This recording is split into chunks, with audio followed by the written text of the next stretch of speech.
speech because I didn't even know that I was going to be here today. I was invited by this very powerful poet who's going to introduce himself soon. When this gentleman, I don't know his name, Steve Reed MP, talked about mental health, we've done a theatre company called Know My Mind, and basically we are the producers of the play called So You Think I'm Crazy. Now, this play has been touring around the whole country.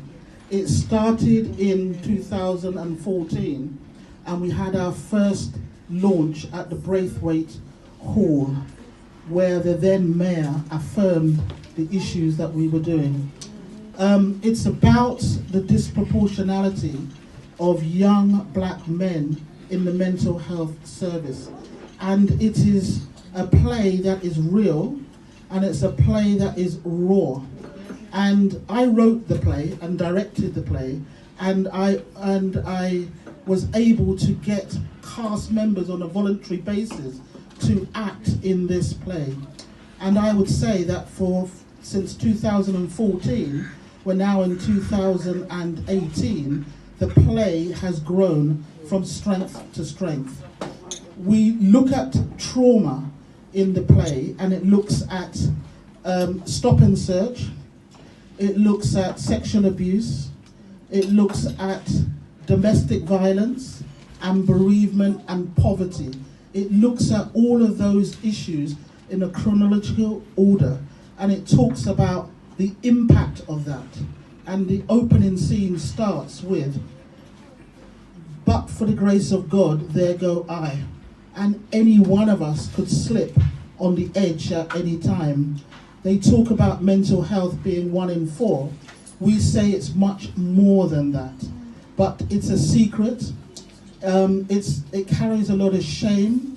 It carries a lot of guilt.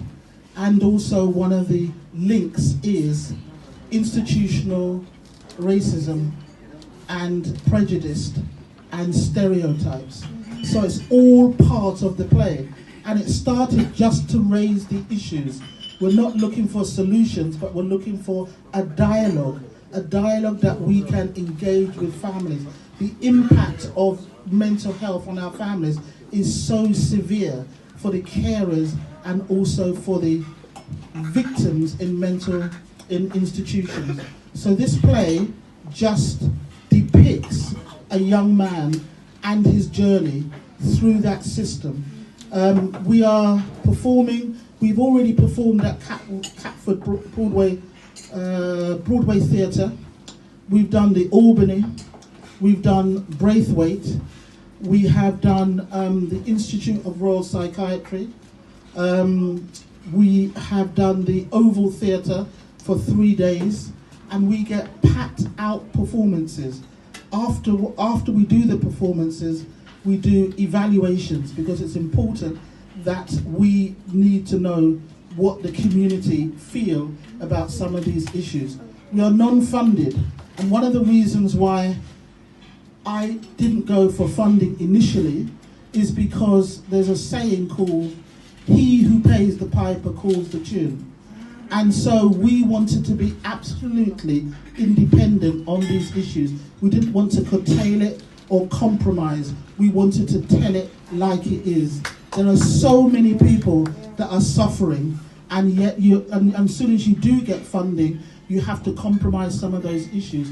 Well, we don't do that. We tell it like it is, loud and clear, and it's very raw, and I don't make any apologies. It is not a story.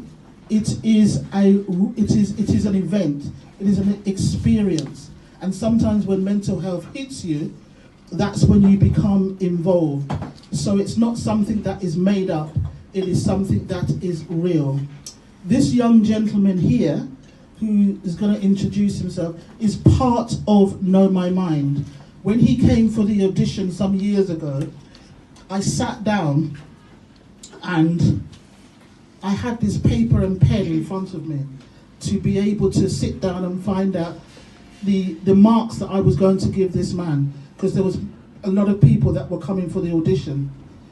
I didn't have anything on my paper after about 5 minutes because I was mesmerized by the quality and the power of his poetry. So for me, it's a pleasure that he is in Know My Mind and he does do poetry in our theatre production. Because I think with theatre, you can break down some of those barriers, you can break down some of those complexities, and it is a very powerful medium to use. So we use poetry, we use dance, we use monologue, and we tell it like it is. So I just wanted to, for a few minutes, just to kind of, promote the play. We are next featuring at the Annerley Hall on the 23rd of February. We'll be there. And also we're at the City Lit University on the 8th of March. We've got our website and we've got a few leaflets here. So without a further ado, I'd like to introduce Megero, one of the greatest poets I've heard.